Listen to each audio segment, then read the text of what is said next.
Oui, on a vu la dernière fois là, une première grande rubrique. Presque, il faudrait que vous les conceviez comme des rubriques à tiroir, c'est-à-dire vous pouvez ajouter des choses, vous pourriez en fabriquer d'autres peut-être, mais à ce moment-là vous intervenez. La première rubrique qu'on a vue du point de vue de ce parallèle ou de cette assimilation, situation politique axiomatique, c'est un problème politique comme mondial, à savoir les situations de adjonction ou de retrait d'axiome. Et ces deux pôles, adjonction-retrait d'axiome, me permettaient de définir une première bipolarité. Une première bipolarité de la forme état. De la forme état au sens moderne. Et ces deux pôles de l'état moderne, c'était état totalitaire, état social-démocrate, suivant que la tendance à la restriction des axiomes se manifestait, ou au contraire la tendance à en ajouter toujours. Et ça variait d'après les lieux.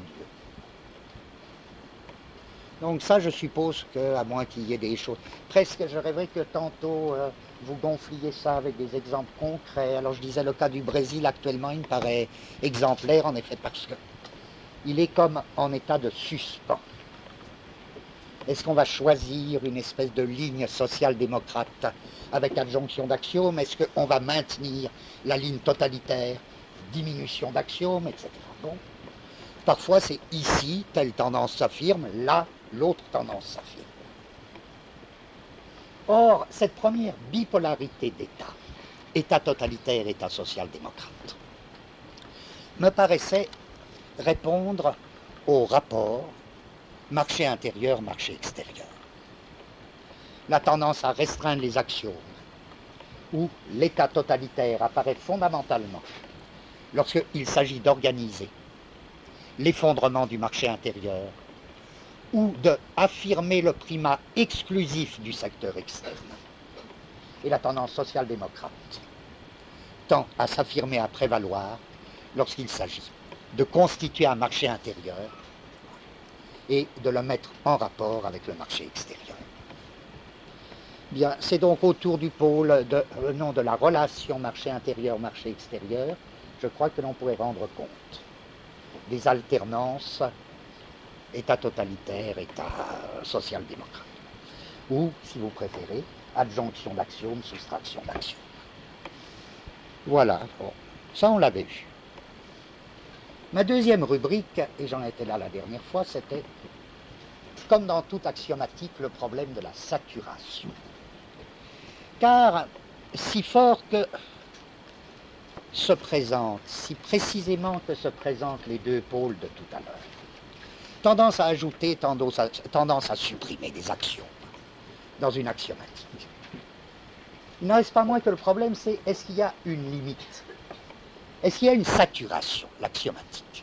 Encore une fois, la saturation, c'est lorsqu'on ne peut pas ajouter d'axiome à une axiomatique. On ne peut plus ajouter un seul axiome sans que l'ensemble ne devienne contradictoire. Vous dites à ce moment-là, le système est saturé. Est-ce que l'on peut dire que dans le système mondial, plus précisément dans le système mondial capitaliste, est-ce qu'on peut dire qu'il y a une saturation?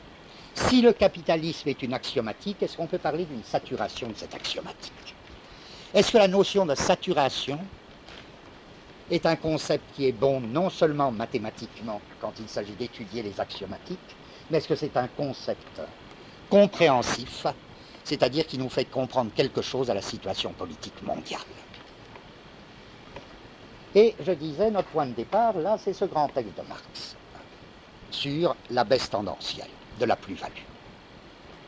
Car c'est dans ce texte que, au maximum, il me semble, bien qu'il ne dise pas ce mot, Marx décrit le capitalisme comme une axiomatique. Et sur la base de quoi? À savoir, toute la thèse de Marx est le capitalisme a bien des limites, mais ces limites sont extrêmement particulières, extrêmement singulières. Alors, qu'est-ce que c'est que ces limites? Et je disais, le texte de Marx, bon, il organise son analyse d'après plusieurs niveaux. Et au niveau le plus simple, c'est la description de cette limite tendancielle. À savoir, Marx nous dit, le capitalisme ne se développe pas sans que les deux éléments du capital ne changent leur rapport, leur proportion. À savoir, plus le capitalisme se développe comme système, nous disons, bon, comme axiomatique, plus la partie du capital représentée par le capital constant, plus la partie du capital constant, tend à l'emporter relativement sur l'autre partie du capital variable. Encore une fois, en quoi, ça il faut que vous compreniez très bien, en quoi est-ce une limite du capitalisme? C'est que le capital variable, c'est la partie du capital investi dans le travail humain. La plus-value, que ce soit vrai ou faux, ça peu importe, je résume la thèse de Marx, la plus-value extorquée par le capital dépend du capital variable. C'est sous son aspect capital variable que se fait l'extorsion, la plus-value par le capital. Le capital constant, c'est la partie du capital représentée par matières premières et moyens de production.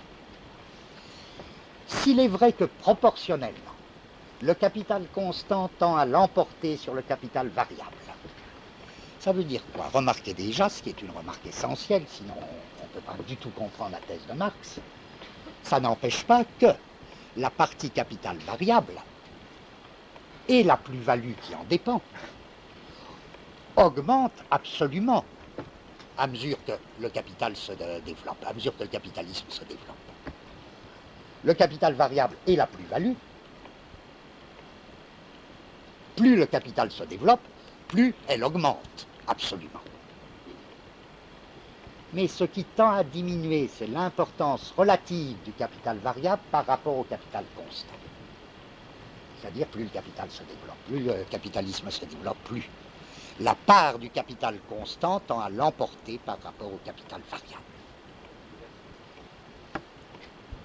Alors,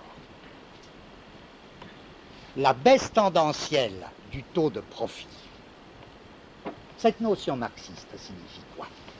Signifie à mesure que la partie du capital constant l'emporte relativement, la masse de la plus-value a beau augmenter absolument, elle diminue relativement. Donc, il y a une limite, en sens, il y a une limite très spéciale du capitalisme. En quel sens limite très spéciale? On voit très bien ce que veut dire Marx. Alors. Limite très spéciale puisque la plus-value et le capital variable augmentent dans l'absolu avec le développement du capitalisme, mais en même temps représente dans la somme totale du capital une part de plus en plus petite.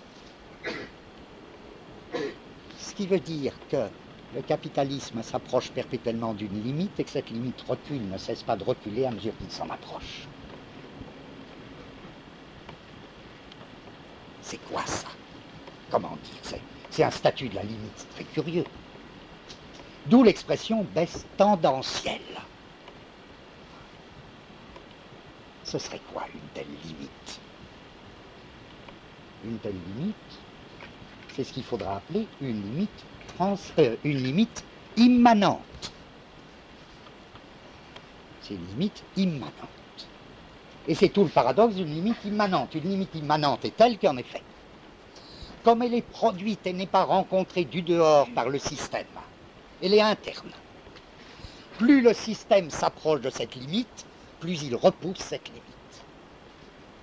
C'est comme un statut très très particulier, très singulier de la limite. Ça paraît abstrait, on va essayer de rendre ça tout à l'heure le plus concret possible.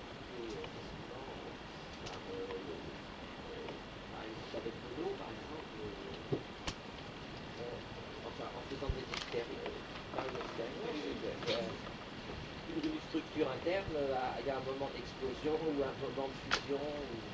Ouais, mais à la limite, ça pourrait encore plus simplement s'expliquer par une série arithmétique. Je veux dire 1 plus 1 demi, plus 1 quart, plus 1 huitième, etc., etc. Qui a une limite, et en même temps, cette limite est immanente, précisément en sens que plus vous approchez de la limite, plus la limite recule. Alors, ce qui m'intéresse, c'est déjà qu'est-ce que c'est que cette notion d'une limite immanente, c'est-à-dire une limite qui n'est pas rencontrée du dehors. Voyez à quel problème ça répond. En effet, tout le capitalisme a le plus fort intérêt à nous persuader que les limites qu'il rencontre sont les limites du monde, que c'est les limites des ressources, par exemple, les ressources naturelles, que c'est des limites extrinsèques. C'est le grand thème toujours de la politique, quel gouvernement ne cesse de dire et de nous dire, mais il n'y a pas d'autre politique possible. En d'autres termes, les limites, elles sont extérieures. Voilà que le soupçon se forme que non, c'est pas ça, la vraie nature de la limite dans le système politique. Que la limite est vraiment engendrée par le système comme limite immanente, c'est-à-dire limite qui s'éloigne, qui recule à mesure qu'on s'en approche. Dès lors, qu'est-ce que c'est cette limite immanente? D'où vient cette espèce de caractère immanent de la limite? C'est là qu'intervient la seconde réponse de Marx, et c'est là que j'en étais la dernière fois quand on a arrêté. C'est que Marx dit, eh bien oui, la limite immanente, elle traduit une espèce de contradiction au cœur même du capital. Vous voyez, l'analyse la change de niveau, je dirais, parce que cette contradiction, il ne s'agit plus simplement d'une relation, d'une proportion entre les deux éléments constitutifs du capital, capital constant, capital variable. Il s'agit de tout à fait autre chose. Il s'agit d'une contradiction au sein du capital en général. Qu'est-ce que c'est que cette contradiction? Dans une très belle page, Marx l'énonce très très simplement, il dit, à la fois, en même temps. En même temps, c'est le capitalisme qui invente l'idée de produire pour produire. La production capitaliste, c'est une production pour produire. C'est une production qui se prend elle-même comme fin. Et pourquoi est-ce que ça appartient au capitalisme? Là, nos analyses précédentes presque nous évitent de reprendre la lettre des pages de Marx, parce que s'il est vrai que le capitalisme fonctionne par rapport aux formations précédentes ou autres, s'il est vrai que le capitalisme fonctionne avec des flux à la lettre décodés, il va de soi qu'à ce moment-là, le capitalisme libère des flux de production pour la production. Une production décodée, c'est du produire pour produire.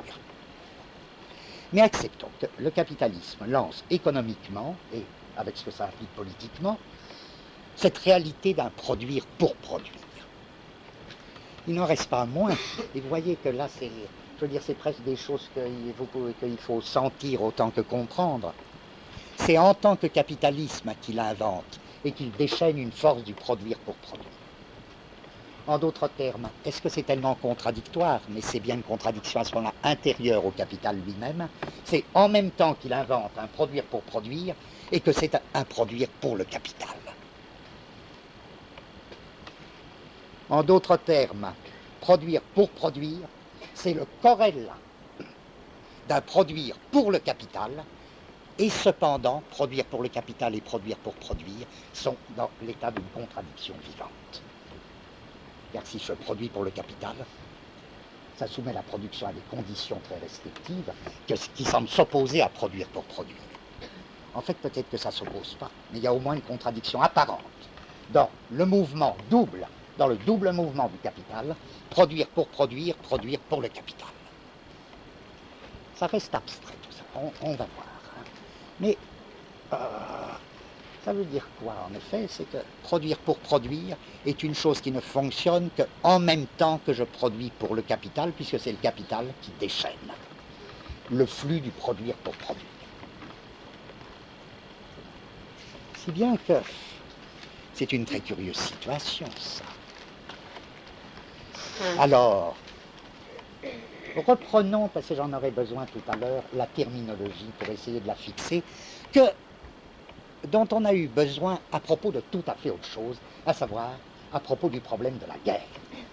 Mais est-ce que c'est par hasard qu'on a besoin de revenir à cette terminologie en ce moment précis?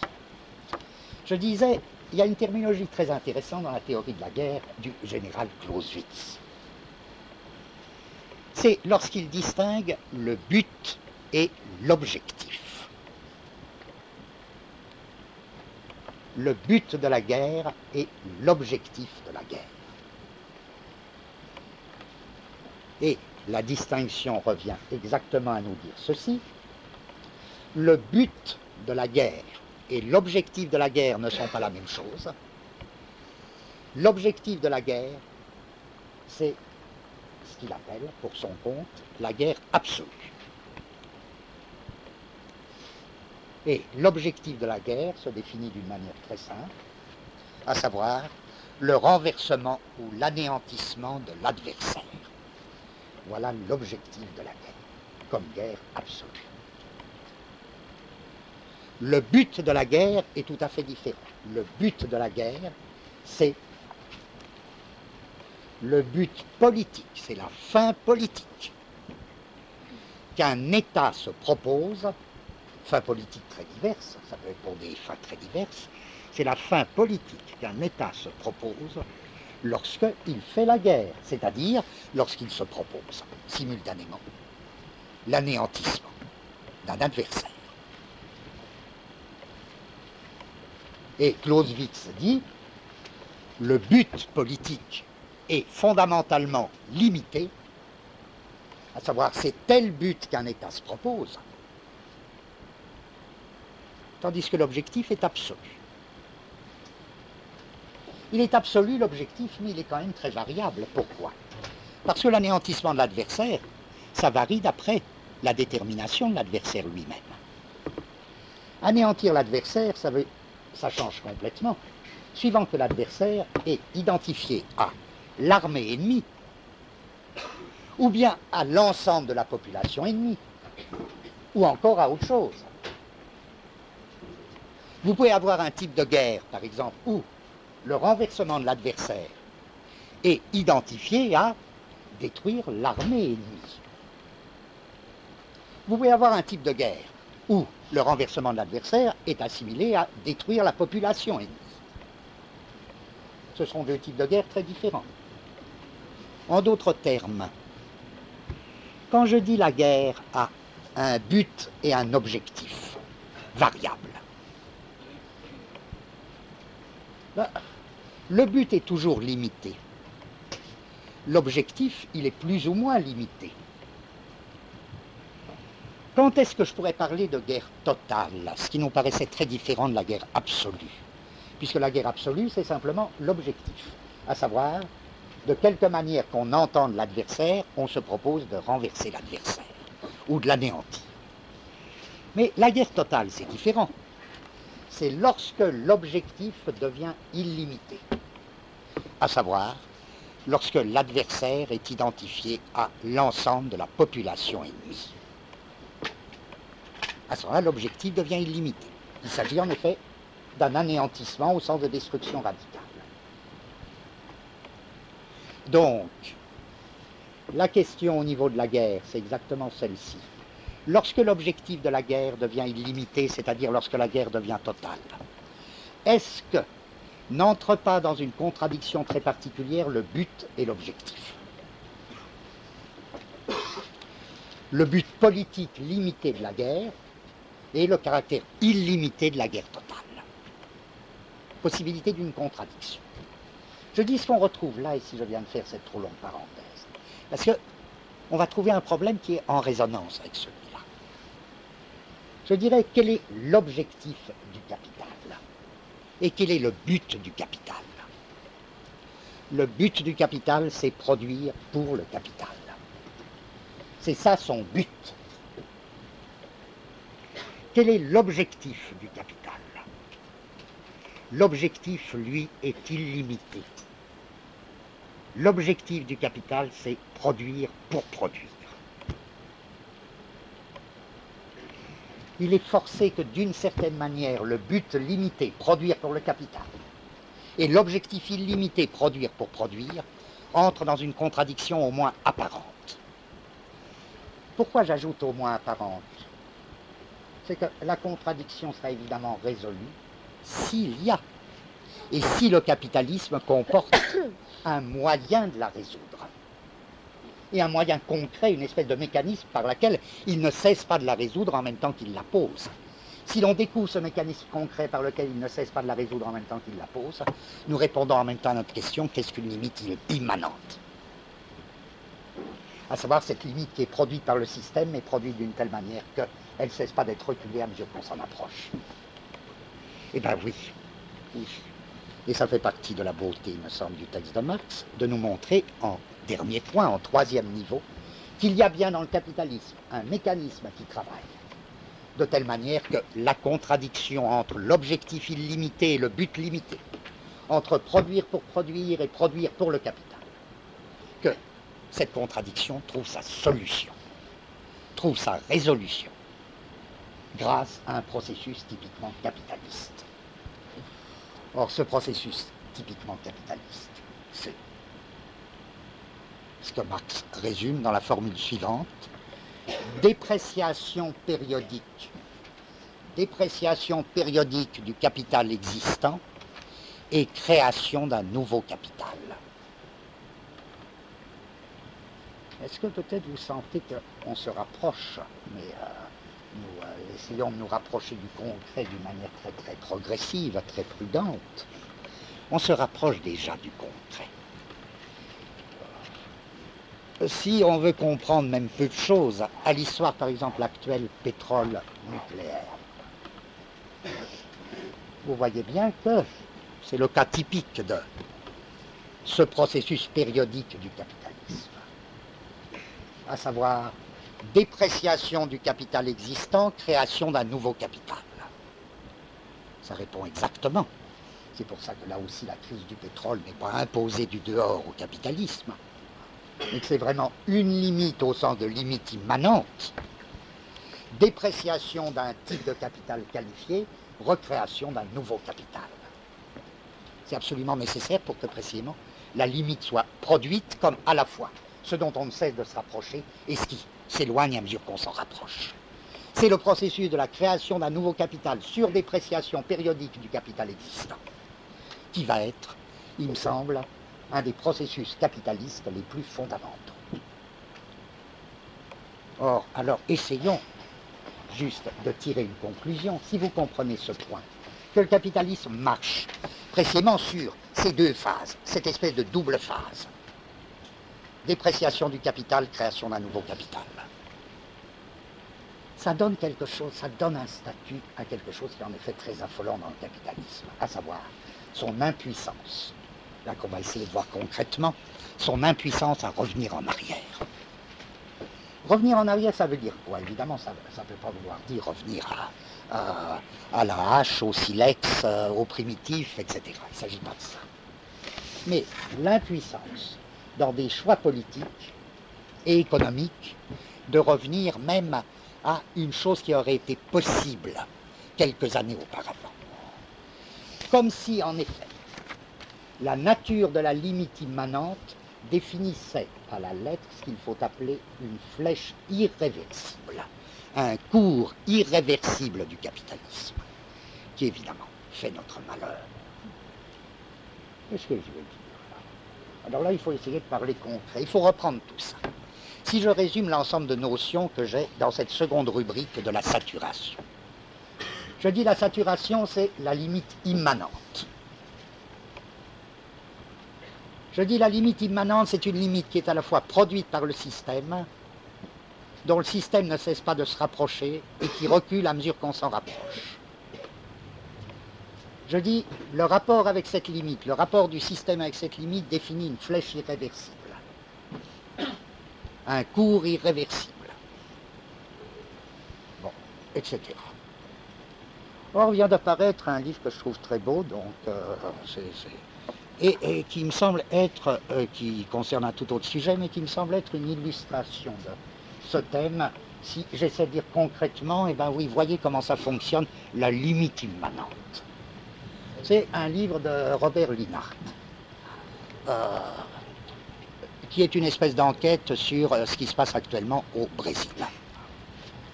Le livre s'appelle « Le sucre et la faim ». Le sucre et la faim, FAIM, et a comme sous-titre « Enquête dans les régions sucrières du nord-est brésilien ». Voilà, je voudrais juste raconter certains points de ce livre et lire des passages. Et mon seul commentaire, ce serait de marquer en quoi j'en ai besoin, c'est-à-dire en quoi c'est l'illustration même d'un des thèmes trop abstraits que je viens d'essayer de développer. Linhart nous dit une chose qu'il le dit si parfaitement que je veux dire que même si on le pensait, il le recrée. C'est très beau la manière dont il le dit. Il le dit, vous savez, la faim, ben oui, le problème de la faim dans le monde, hein, des gens qui ont faim, évidemment, c'est pas une limite extérieure. C'est ce qu'il appelle la faim produite.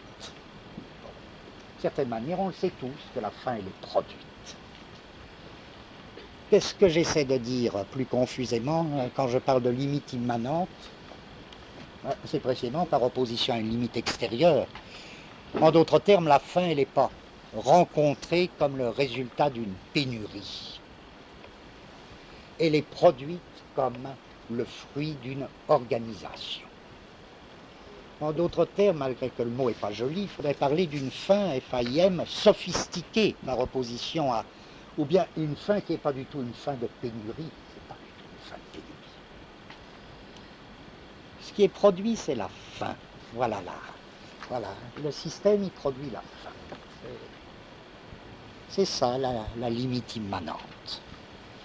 Comment est-ce qu'il produit la faim?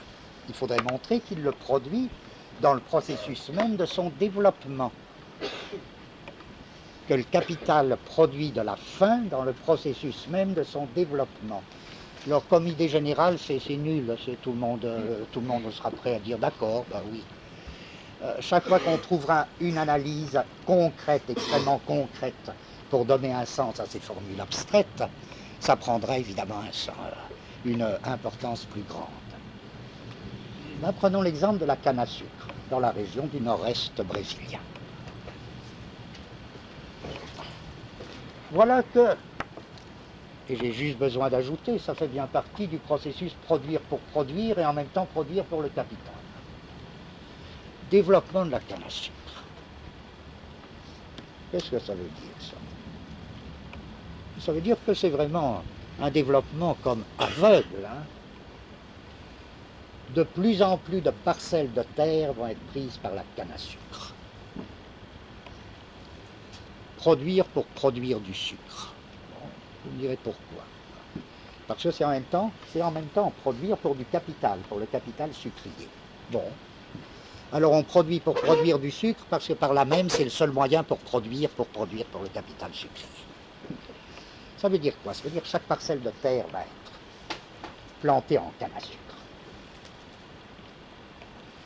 Bon, ça veut dire quoi ça? Ça veut dire développement d'une immense propriété, d'une grande propriété foncière. Vous voyez, produire pour produire du sucre et produire pour le capital sucrier, cette contradiction apparente est déjà en train de se dissiper complètement. Il n'y a que le capital sucrier qui puisse produire du sucre pour produire du sucre. Partout, vous allez faire de la canne à sucre. C'est pas rien, ça, parce que c'est une conséquence immédiate. En quel sens? La limite, encore une fois, je raconte tout ça pour montrer dans un cas précis comment la limite est produite du dedans et pas rencontrée du dehors. C'est qu'est-ce qui va se passer si vous êtes dans cette situation? Vous pouvez concevoir, il s'agit bien d'un développement du capital, pas d'une création. En d'autres termes, vous pouvez concevoir que cette situation, par rapport à la situation précédente, présente au moins deux caractères catastrophiques. Deux caractères catastrophiques du point de vue des populations. Premier caractère, effondrement des parcelles privées. Ah bon, oui, dans les premiers stades du capital sucrier. C'est une espèce de stade de grande ferme. Mais la grande ferme, si dur qu'en soit le régime, et c'était pas la fête, la grande ferme, elle conserve encore aux travailleurs agricoles la possibilité de petites parcelles privées, où ils peuvent faire de la culture diversifiée. Un minimum de culture diversifiée. Le développement du capital sucrier partout de la canne à sucre a pour première conséquence quoi? La monoculture. Or là, je n'apprends à personne quelque chose, je n'apprends rien à personne. Ici, je rappelle que un des problèmes fondamentaux de l'économie du tiers-monde, c'est précisément les méfaits capitalistes de la monoculture ou de la monoproduction. Pourquoi? C'est dans cette monoculture, donc, déjà. On comprend alors comment déjà la limite est produite du dedans. En quel sens? En ce sens que toute la terre est occupée sous la forme de la grande propriété qui anéantit tout ce qui restait des parcelles privées cultivables par les travailleurs agricoles. Pratiquement, ils s'en vont dans la ville. Encore une fois, c'est pas que le vieux temps de la ferme était bon, au contraire, il y a même des raisons positives pour lesquelles ils émigrent dans la ville. Mais réellement, il y a un mouvement qu'il faut bien appeler de déterritorialisation. Ça va être à la base de la formation des grandes villes bidonvilles. Et en plus, toute possibilité d'une nourriture diversifiée, un peu diversifiée, est supprimée. À savoir, les petites parcelles privées permettaient le maintien d'une certaine hétérogénéité dans l'alimentation. La monoculture a une conséquence catastrophique, c'est qu'il n'y a plus du tout possibilité locale d'une nourriture diversifiée. La nourriture homogène du nord-est brésilien devient même pas l'absence de nourriture. En un sens, c'est presque pire. Enfin, pire, on ne sait pas ce qu'est le pire. C'est une espèce de haricot noir. Un féculent du type haricot noir, la nourriture régionale là-bas. Voilà le texte de Linhart qui me paraît très... si vous me suivez, il me semble que là, on saisit sur le vif la Constitution de ce que j'appelais la limite immanente. C'est ce qu'il appelle précisément une fin moderne. Je veux dire, une fin moderne, c'est, si vous voulez, la fin FIM, la fin immanente. C'est pas une fin primitive ou dite primitive, c'est pas une fin qui serait la rencontre avec une pénurie, c'est une fin produite par le mécanisme du capital moderne. Voilà ce qu'il dit. Je lis lentement, le texte m'apparaît très, très clair. À mesure que je recueillais témoignages et données, la fin m'apparaissait avec une terrible netteté, comme la matière et le produit d'un dispositif compliqué jusqu'au raffinement.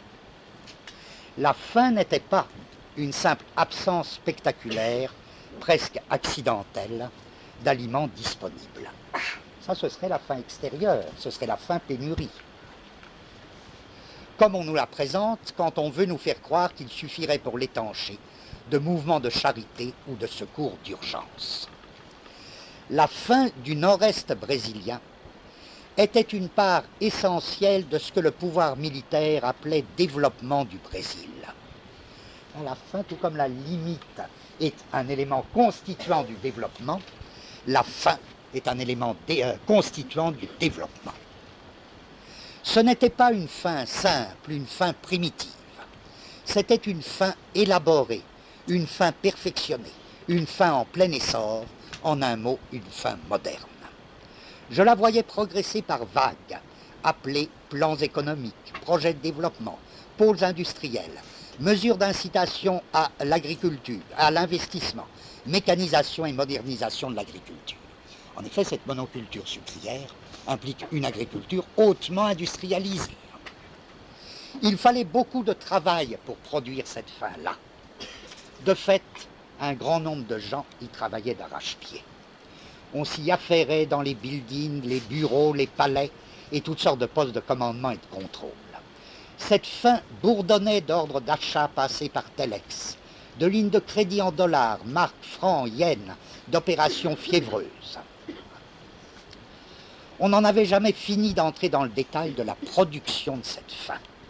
Des commerçants, des banquiers, des armateurs, des chefs d'entreprise, des experts, des hommes d'affaires y avaient leur part, et une armée d'intermédiaires, de courtiers et de négociants, et de bureaux d'études, des instituts de planification et des généraux, des hommes politiques, des policiers. Par ses caractéristiques mêmes, cette faim se confondait avec le développement du mode de production. Monoculture sucrière, monotonie alimentaire, une faim lente, patiente, une faim de grignotage progressant au rythme de l'économie marchande. Et en effet, il cite le témoignage d'un médecin qui analyse très bien ce type de la faim liée à une monoculture. Et voilà. Le médecin dit, oui, avec la disparition de petites parcelles où on pouvait encore maintenir une culture un peu diversifiée, avec le développement d'une monoculture sucrière très industrialisée, maintenant on rencontre la canne jusque dans les villes et les paysans ne voient plus d'autre nourriture que le haricot noir, le manioc, exceptionnellement la viande séchée. Pas de poisson, pas de lait, pas de vitamines. La malnutrition pendant la vie embryonnaire et les 18 premiers mois de l'enfance entraîne la déficience mentale définitive. Il manque aux enfants jusqu'à 60% des neurones du cerveau et cette destruction est irrémédiable. Autre conséquence, la taille moyenne des paysans diminue, etc., etc.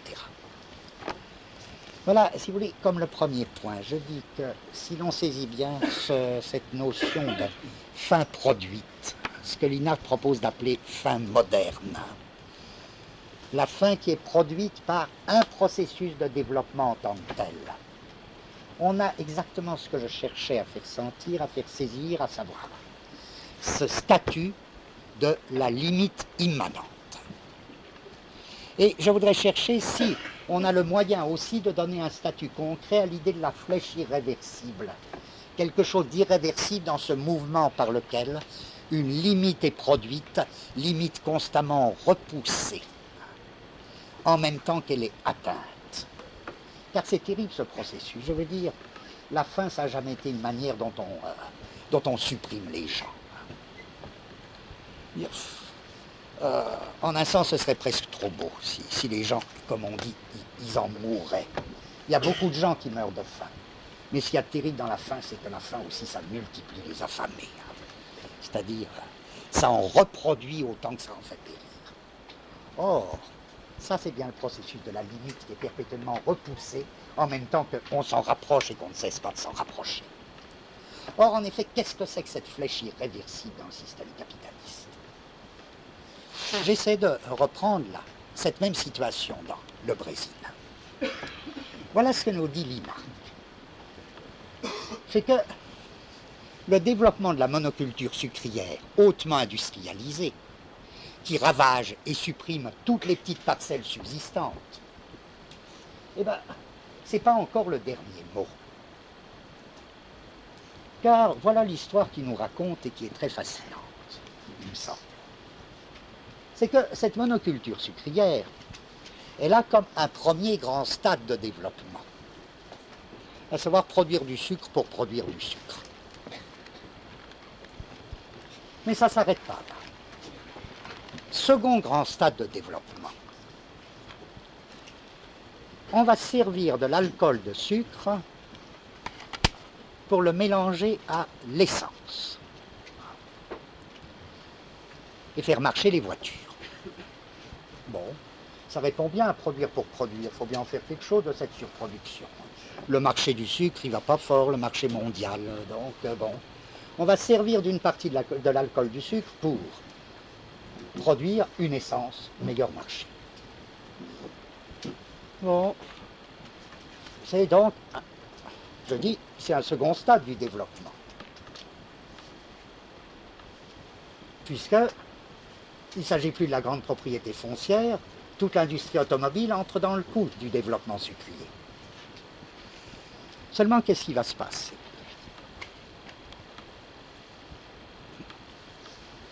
À partir d'une certaine proportion d'alcool de sucre, par rapport à l'essence, là aussi c'est très proportionnel, il faut des moteurs spéciaux.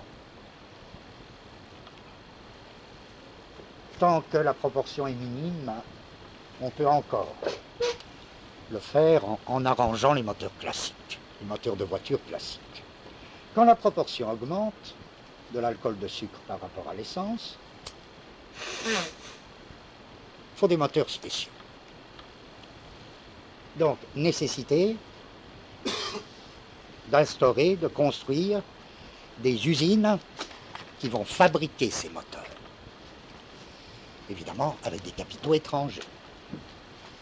C'est ce qui se fait dans cette région du nord-est brésilien. Ça implique des investissements énormes. Là, je n'ai pas besoin de forcer ni de développer, je suppose que vous comprenez immédiatement, c'est le cas même. C'est un exemple même de ce processus ou de cette flèche irréversible dont je parlais tout à l'heure, à savoir dépréciation du capital existant, recréation d'un nouveau capital. Je dis le capital sucrier subit une dépréciation dont témoigne le cours mondial du sucre, qui en effet est très bas. À la dépréciation du capital sucrier existant répond une recréation d'un nouveau capital, cette fois-ci dans l'industrie automobile, qui va se servir de l'alcool de sucre sous condition de fabriquer un nouveau type de moteur. Résultat, si je prends ces deux stades de la culture sucrière dans un premier stade de développement qui annihile toutes les parcelles qui auraient permis le maintien d'une alimentation encore diversifiée. Deuxième stade, passage à l'industrie automobile qui va fabriquer des types de moteurs. Sentez que, même si je pouvais dire, au premier stade, il suffisait encore d'une révolution, mettons, pardonnez-moi n'importe quel mot, il suffisait encore d'une révolution restreinte pour abattre la monoculture sucrière. Par exemple, reformer des coopératives, réassurer la possibilité d'une alimentation relativement diversifiée, etc. Au second stade, c'est plus possible. Pourquoi? Parce que c'est l'ensemble des investissements industriels qui, eux-mêmes, dépendent de cette monoculture sucrière. Revenir en arrière impliquera à ce moment-là des opérations beaucoup plus difficiles, beaucoup plus complexes, impliquera une révolution d'autant plus radicale, qui à ce moment-là heurte des intérêts tellement multipliés qu'elle risque d'être liquidée. Donc c'est dire que ça n'allait pas déjà fort avant, après ça va encore moins bien. En même temps, c'est le cheminement de cette limite, si vous voulez. Cette espèce de limite très très curieuse, cette espèce de limite vraiment rongeante, qui fait que vous ne cessez pas de vous en approcher, elle recule, et en même temps, elle dessine une flèche absolument irréversible. Irréversible en quel sens, au juste? Bon, il faudra des mesures, par exemple, c'est évident que pour que le Brésil, n'est-ce pas, se sorte de cette situation, par exemple, démente, qui est la situation du Nord-Est. Voilà. Ce sera beaucoup plus difficile maintenant, où l'investissement industriel est pris dans cette espèce de mouvement et a pris le relais du mouvement de la culture sucrière qu'il y a 10 ans. Bon. Voilà ce que je voulais appeler cette espèce de saturation qui est une saturation très bizarre, puisque vous voyez qu'elle ne cesse pas de reculer en même temps qu'on s'en approche. Bien, alors je voudrais presque qu'il y ait la contrebalance que toute cette analyse qui consiste à dire très rapidement en quel sens tout ça est désespéré, soit en même temps une analyse au sens de qu'est-ce qui est possible, qu'est-ce qui peut se passer, Mais si vous voulez, on voit très bien comment les stades du capitalisme là, se font sous la forme de ce pas vraiment, une espèce de pas claudiquant. J'appelle pas claudiquant cette espèce de claudication qui répond à dépréciation du capital, recréation d'un nouveau capital. Or, que ce soit évidemment comme à la charnière de ces deux phases, de cette claudication, que les mouvements révolutionnaires s'insèrent. Oui. Non, elle se produit au niveau du marché mondial. Par exemple, la dépréciation du capital sucrier, elle se produit au niveau des cours mondiaux du sucre. Elle se produit au niveau du produire pour produire.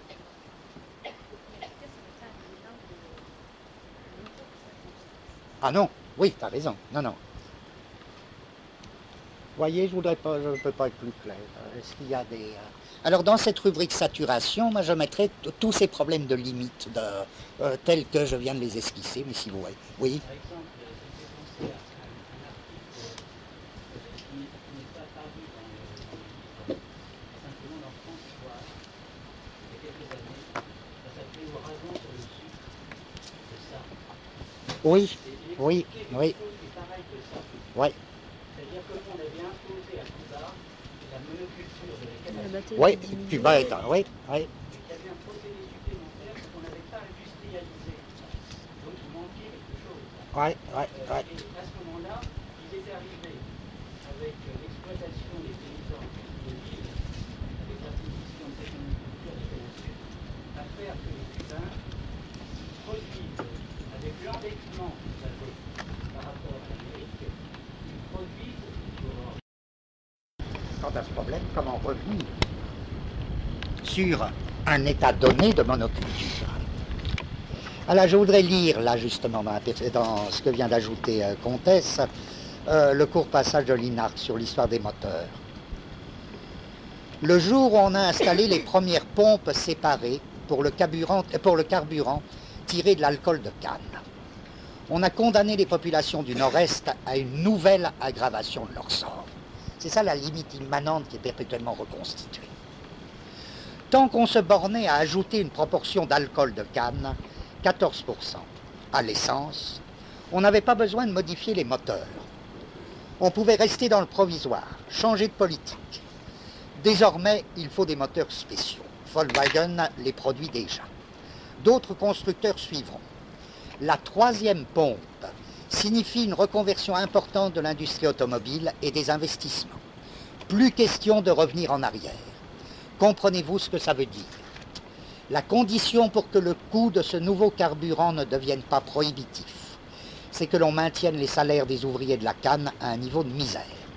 Jusqu'à présent, ces ouvriers agricoles n'avaient en face d'eux qu'une classe de propriétaires fonciers en perte de vitesse économique et politique. Désormais, ils se heurteront aussi aux puissantes multinationales de l'automobile. Et le sucre va encore dévorer de nouvelles étendues de terre, éliminer ce qui reste de culture vivrière. C'est la fin, FAIM, du Nord-Est qui fera tourner les bagnoles dans le pays entier. Bon, très clair, il n'y a rien à ajouter. Voilà. Rien à ajouter sur tout ça, oui. C'est que c'est pas la première fois que les Brésiliens se rachètent des moteurs avec des carburants spéciaux.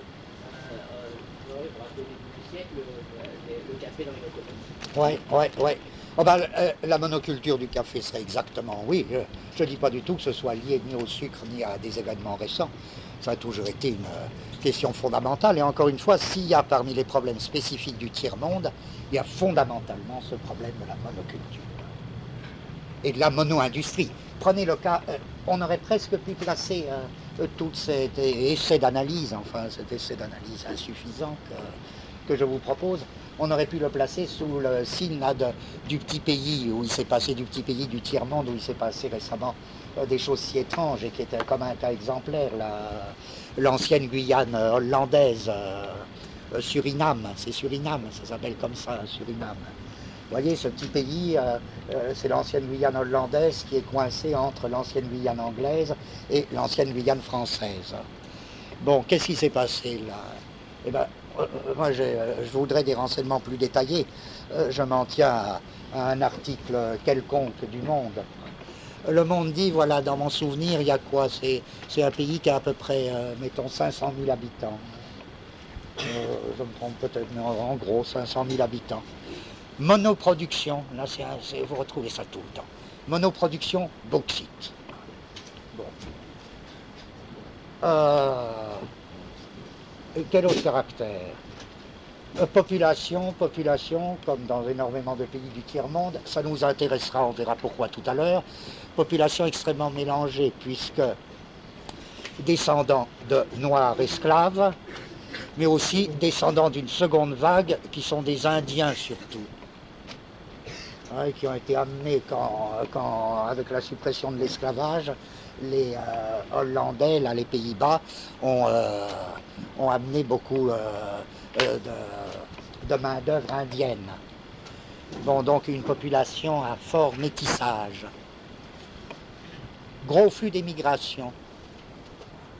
Il y en a à peu près la moitié qui se tire aux Pays-Bas.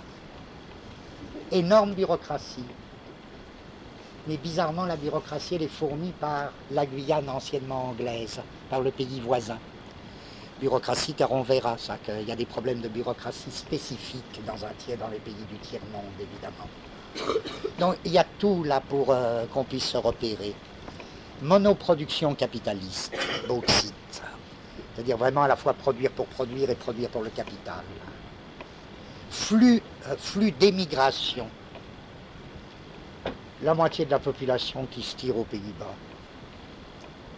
Constitution d'une bureaucratie typique du tiers-monde, fournie par le pays voisin. Curieux de penser tous ces mouvements à la fois. Bon, alors là aussi, c'est perpétuellement la production de la limite. Comment le système ne rencontre jamais une limite extérieure, ne cesse pas de produire sa limite. Bon, on va revenir sur tous ces points. Est-ce que donc cette seconde rubrique, saturation, est-ce que vous voyez des choses à ajouter ou est-ce que c'est suffisamment clair? Oui.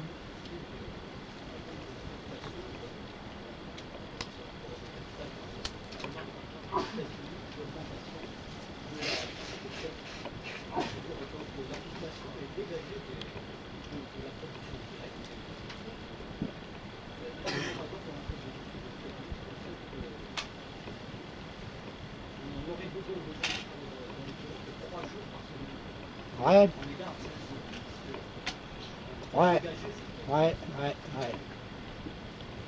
Ouais, ça tu as complètement raison de dire que, voilà, on le retient, mais ça devance d'autres thèmes que je voulais aborder. Donc je retiens déjà que, si vous suivez cette espèce de loi dégagée par Marx, n'est-ce pas, du capitalisme, à savoir, à mesure du développement du capital, la part du capital constant, c'est-à-dire investi dans les machines, l'emporte sur la part du capital variable investi dans le travail.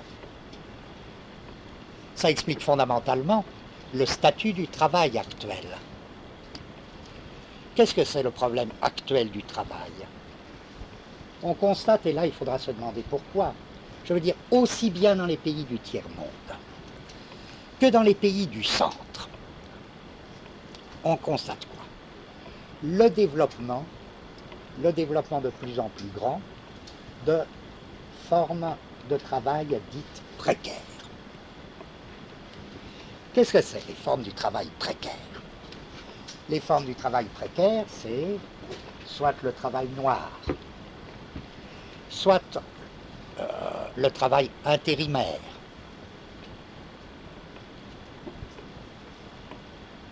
soit à la limite l'augmentation du chômage, qui signifie la part prépondérante du travail précaire.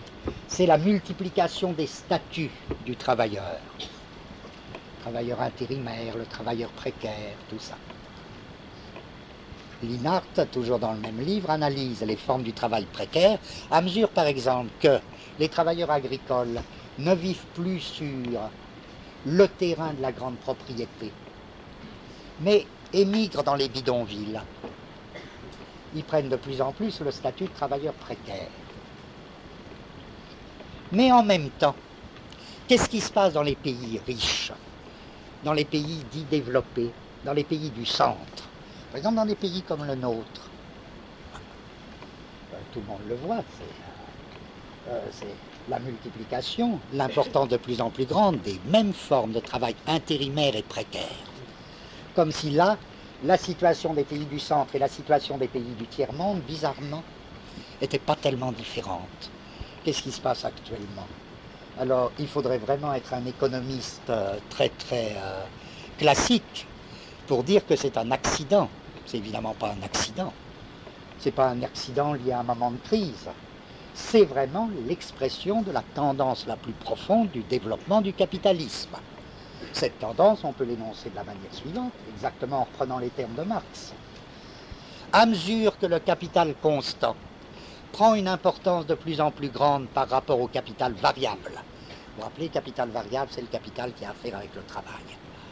À mesure que le capital constant qui lui a affaire avec les moyens de production prend une importance de plus en plus grande, ne serait-ce que par l'automation, par rapport au capital constant, par rapport au capital variable, les formes de travail deviennent des formes du travail précaire, des formes du travail noir, des formes du travail intérimaire.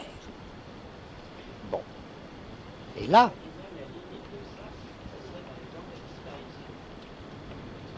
oh oui, oui, ouais. Un jour après que Stoléru est paradé à la Sorbonne, le lendemain, le lundi, à Antenne 2, il déclare avec un signe inouï, il déclare ceci: si les travailleurs, quand les travailleurs nous coûteront trop cher, nous les remplacerons par des robots industriels. Oui. Or, ça, je dis, qu'est-ce qui vous concerne, par exemple, en particulier dans cette situation? Vous le savez bien, c'est-à-dire, ça a été déjà dit 1000 fois, mais justement, ce que j'essaie, c'est de regrouper le maximum de notions qui seraient un peu fonctionnelles. C'est que, qu'est-ce qui concerne les étudiants en tant qu'étudiants là-dedans? C'est que les étudiants, à mesure que se développent les formes du travail noir, intérimaire ou du travail dit précaire, en tous les sens du mot précaire, les étudiants sont fondamentalement pris et sont presque à la pointe de cette catégorie de travail précaire. Alors, pour le tiers-monde, ça a été souvent analysé, notamment par Samir Amin. Et dans les pays du centre, à ma connaissance, et là c'est le moment ou jamais de leur faire un hommage de plus, c'est pas par hasard que dans les pays du centre, les premiers à avoir saisi ce caractère essentiel, pas accidentel, les premiers à nous avoir dit, mais vous savez, le développement du travail intérimaire, précaire, etc. C'est pas un accident dans le capitalisme moderne, c'est vraiment sa tendance fondamentale. C'est pas la crise, c'est pas le pétrole, ça lui appartient, mais fondamentalement, pour les raisons les plus simples, les plus faciles à expliquer, c'est l'Italie. C'est l'Italie, parce que très bizarrement, l'Italie, c'est une espèce de pays prodigieux, où les formes du travail précaire. Alors là, on voit, je prépare un thème à venir pour nous plus tard, que les choses, elles sont jamais. Il y a beau y avoir des flèches irréversibles, c'est pas du tout une raison de désespérer, parce que la forme de travail précaire, elle a une force, elle a des potentialités révolutionnaires très très grandes. L'espèce de double secteur italien, où vraiment l'existence d'un double secteur s'est affirmée très vite. Une espèce de secteur noir, de secteur intérimaire, de secteur précaire, qui finalement est devenu comme une espèce de condition même, sans laquelle l'économie italienne ne marcherait pas. Tout ça, ça a été analysé, il me semble, très très profondément par tout le courant autonome en Italie. Je veux dire, c'est un des apports principaux dans la théorie ou dans la théorie pratique du travail actuel, l'apport des analyses de Tony Negri. Ou bien en Allemagne, vous trouverez ça surtout chez Negri en Italie. Vous trouverez ça en Allemagne chez un bon auteur qui s'appelle Roth, R-O-T-H, qui a fait un livre récent chez Bourgois, L'autre mouvement ouvrier. En France, vous avez plusieurs types qui travaillent beaucoup sur ces formes du travail précaire qui sont développées en France depuis quelques années très puissamment. Or, je prépare des conclusions plus consolantes pour tout à l'heure. C'est que, encore une fois, les potentialités révolutionnaires de ces limites immanentes, on peut guère dire d'avance, et ça c'est très très consolant. Dans quelle mesure c'est le système qui les produit, mais dans quelle mesure elles se retournent contre le système. La situation italienne, la situation économique italienne, telle que travail précaire semblerait vouloir dire que l'économie italienne se passe à la limite d'un tel travail, mais en fait, c'est ce travail précaire qui est devenu un élément indispensable à l'ensemble de l'économie. Dès lors, les nouvelles formes de lutte qui deviennent possibles. La manière dont, dès lors, forcément, les luttes sortent du cadre étroit de l'entreprise, de l'usine, prennent nécessairement pour lieu beaucoup plus un quartier, une région, etc. Pourquoi dès lors le PC, le PCI, Quelle est la différence à cet égard entre la politique du travail du PCI et la politique du travail de l'autonomie?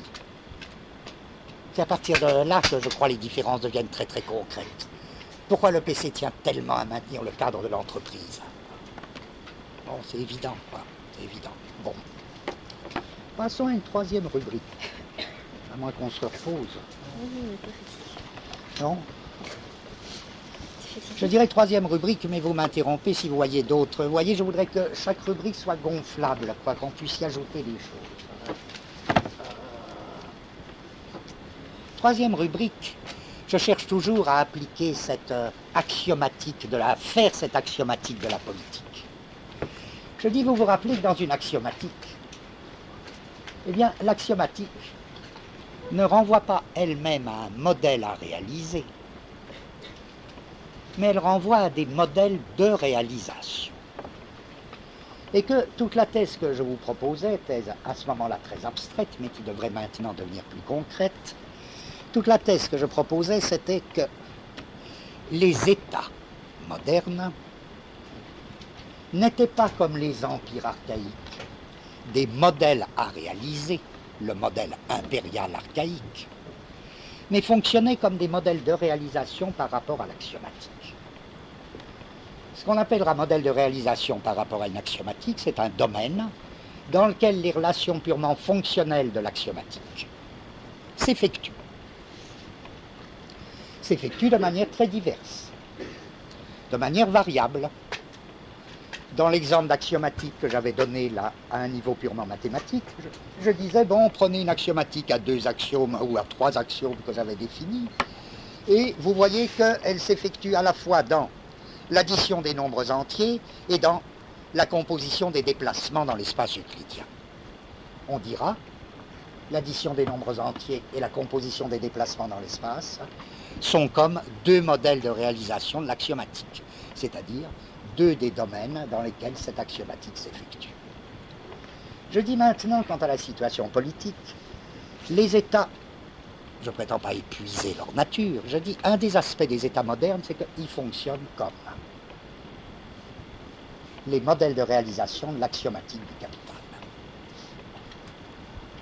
C'est-à-dire, ce sont les domaines dans lesquels l'axiomatique du capital s'effectue. Et c'est par là que je répondais à la question: pourquoi le capitalisme a-t-il besoin de la forme État, alors qu'à première vue, il pouvait s'en passer, ou même renverser cette forme? La réponse était, si le capitalisme a maintenu la forme État et recréé une structure particulière des États modernes, c'est pour une raison très simple, c'est parce qu'il en changeait tout à fait la nature. Il avait besoin des États parce que les États lui fournissaient les meilleurs modèles de réalisation pour son axiomatique. Voilà, c'est donc une réponse relativement simple. Je dis, acceptons ça comme hypothèse et voyons où ça nous mène. Vous voyez tout de suite que nous sommes amenés à distinguer déjà 2 notions. Nous sommes amenés à distinguer les 2 notions de homogénéité et de isomorphie. Quelle distinction entre homogène et isomorphe? Je pense que c'est évident que des formes États peuvent être très différentes les unes des autres. Il ne s'agit pas de dire tous les États se valent. C'est pas vrai, tous les États se valent pas. Il ne s'agit pas de dire non plus que, peut-être il ne faut pas non plus dire qu'il y en a de bien et d'autres pas bien. C'est pas ça, c'est pas ça. Il faut plutôt dire, ben oui, il y a des formes très hétérogènes d'États. En d'autres termes, les États sont hétérogènes. Les États modernes sont hétérogènes. On a déjà vu une première bipolarité, État totalitaire, État social-démocrate. C'est pas vrai que ça se vaille, non. Il y a une hétérogénéité des États totalitaires et des États sociaux-démocrates, même lorsqu'il y a compénétration lorsqu'il y a des éléments de l'un dans l'autre. C'est pas la même chose. Mais je dis, les États peuvent être hétérogènes et pourtant être isomorphes. Qu'est-ce que c'est isomorphe? Isomorphe, ça voudra dire, ils sont les uns comme les autres, modèles de réalisation pour une seule et même axiomatique. Donc des États hétérogènes peuvent être isomorphes.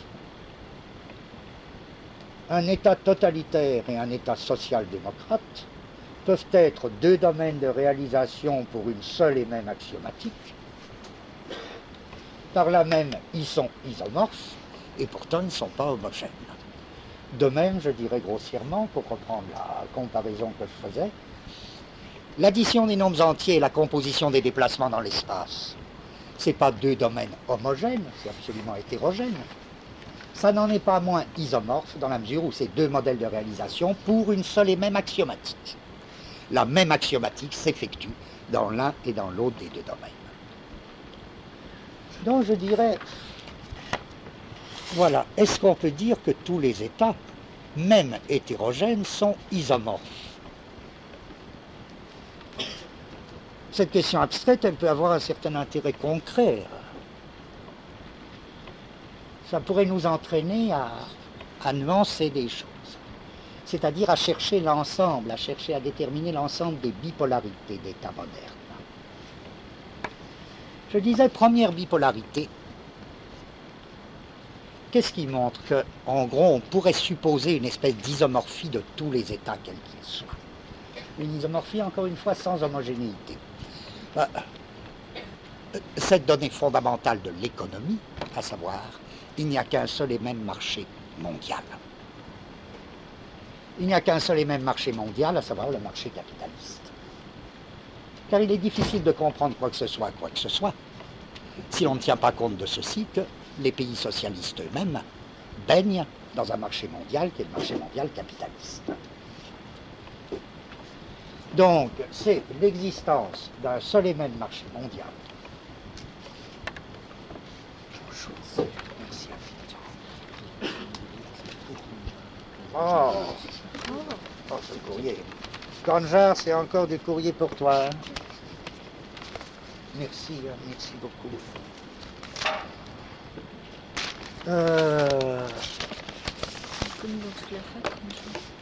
Alors, oui.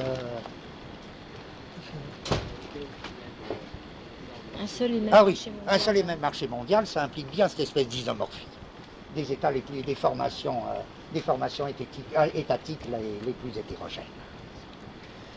Et je dis, on a vu une première bipolarité. Cette bipolarité, qui variait avec la position respective du marché intérieur par rapport au marché extérieur, elle vaut avant tout, je ne dis pas du tout exclusivement, elle vaut avant tout pour les états que j'appellerais états du centre.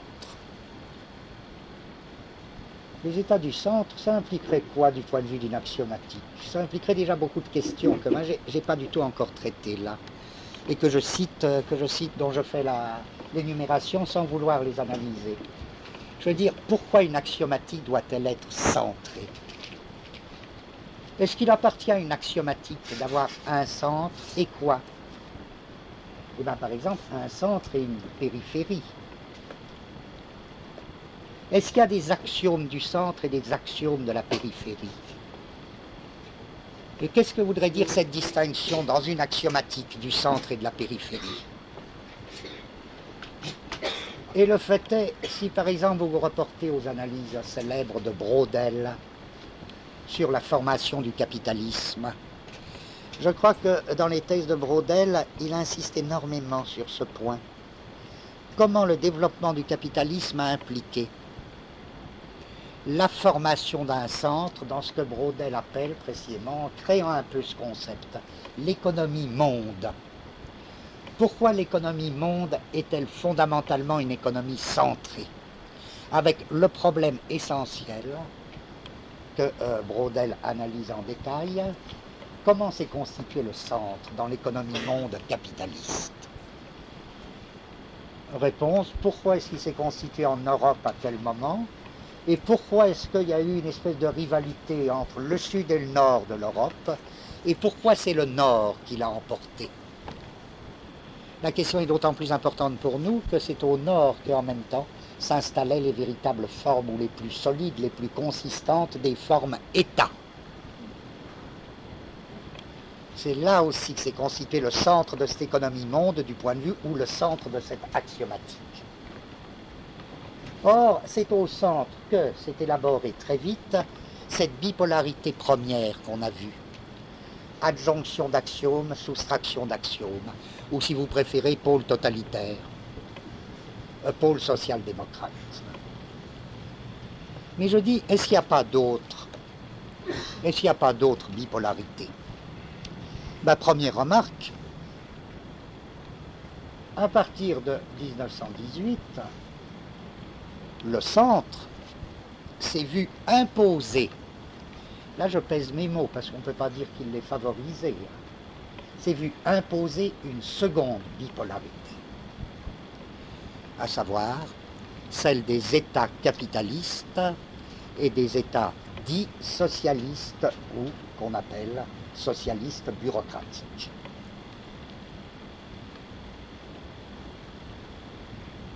Je recommence ma série de questions, ma présentation de questions. Est-ce qu'on peut dire que les États socialistes ou dits socialistes bureaucratiques et les États capitalistes sont homogènes? Comme je cherche à faire du regroupement d'un certain nombre de données politiques, je voulais depuis la dernière guerre, autant rappeler que ça a été dit souvent. Ça a été dit souvent et beaucoup d'auteurs ont développé le thème d'une homogénéité, d'une homogénéisation de plus en plus poussée des États dits socialistes et des États capitalistes. Un des premiers à avoir développé cette thèse après la guerre est un Américain qui s'appelait Burnham. Mais la thèse a été reprise 1000 et 1000 fois. Bon, qu'est-ce que ça veut dire qu'il y aurait une homogénéité? Est-ce qu'il y a même besoin d'invoquer une homogénéité? Certains et beaucoup d'auteurs ont analysé bien les structures du socialisme bureaucratique et ont pensé que c'était vraiment de grossières apparences qui permettaient de parler d'une sorte d'homogénéité. Par exemple, c'est le développement de la planification, c'est le rôle de la planification, c'est le développement de la bureaucratie, mais c'est tout ça, c'est très vague parce que chaque fois la question rebondit. Est-ce que la bureaucratie dite socialiste est la même chose que la bureaucratie capitaliste ou même que la bureaucratie du tiers-monde? Chaque fois, il y a nécessité d'analyse différentielle très très prudente. Mais au point où on en est, nous, on aurait plutôt tendance à se dire, mais ça n'a pas tellement d'intérêt cette question, parce qu'il n'y a aucun besoin que les États soient homogènes pour être isomorphes. On pourrait à la limite, c'est même pas sûr qu'on puisse, mais je dis juste, au point où nous en sommes de notre analyse, on pourrait à la limite parler d'une isomorphie des États capitalistes et des États dits socialistes, sans que cette isomorphie entraîne la moindre homogénéité. Ça voudrait dire seulement que c'est des modèles de réalisation hétérogènes par rapport à une axiomatique qui reste l'axiomatique du capital. En tout cas, je dis que le centre s'est vu imposer une seconde bipolarité entre État capitaliste et État socialiste bureaucratique. Et puis, tout le monde sait que il ne s'est pas vu imposer, c'est pour ça là qu'il faut nuancer les mots, que le centre a organisé une troisième bipolarité. La seconde bipolarité, je l'appellerai, autant faire de la géographie comme tout le monde, je l'appellerai la bipolarité ouest-est. La troisième bipolarité, qui appartient à l'axiomatique du capital, cette fois-ci ne s'est pas vu imposer, il a organisé cette troisième bipolarité. C'est la fameuse bipolarité nord-sud. Nord-sud, il y a de géographie que fictive. Hein. Il y a de géographie que fictive. Je veux dire, le sud, il peut très bien être au nord, qu'est-ce que ça peut faire? C'est un vecteur, le vecteur nord-sud. C'est un peu comme la limite qui est toujours repoussée, vous pouvez très bien trouver le sud au nord. Hein. Pourquoi pas? Aucune importance, puisque ça désigne un vecteur économico-politique. Et cette fois-ci, cette troisième bipolarité, c'est la bipolarité entre État du centre, État de la périphérie, ou, ce qu'on nomme plus simplement, tiers-monde. Bon, le vecteur sud, c'est le tiers-monde. Or, on a toujours un sud. Hein. Dire la France, elle a son sud, elle a son sud qui est en train de se préparer ou qui commence à s'exprimer fort, la Corse, la Bretagne, Bretagne, c'est du sud de la France. Ça, bon, en tant que vecteur, c'est le sud. Bon, comme dit Giscard, rappelez-vous, dans son grand discours, c'est embêtant, plus que ça s'équilibre entre l'ouest et l'est, plus que ça se déséquilibre du nord au sud. Bon, c'est très important pour nous, parce que ça, c'est la production de la limite. C'est nos seules raisons d'espérer. Sinon, on serait foutu. Bon, je dis donc, c'est une troisième bipolarité. Bon, ma question est celle-ci. Alors, sans même avoir besoin de dire tous les États, cette bipolarité troisième, nord-sud, je peux dire qu'elle a eu deux grands stades.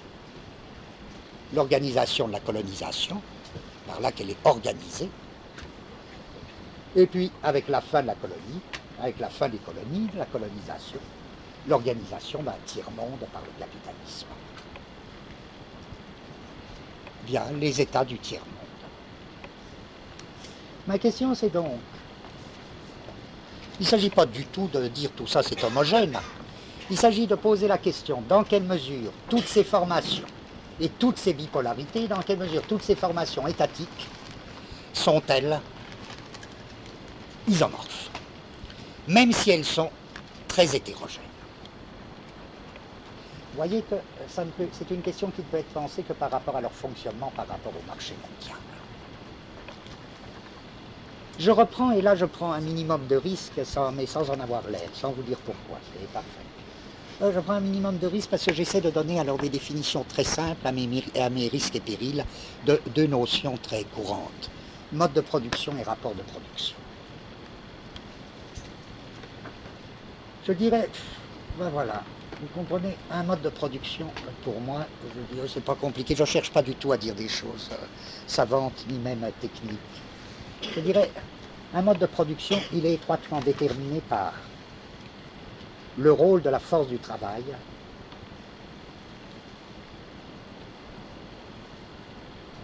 dans le système de la production.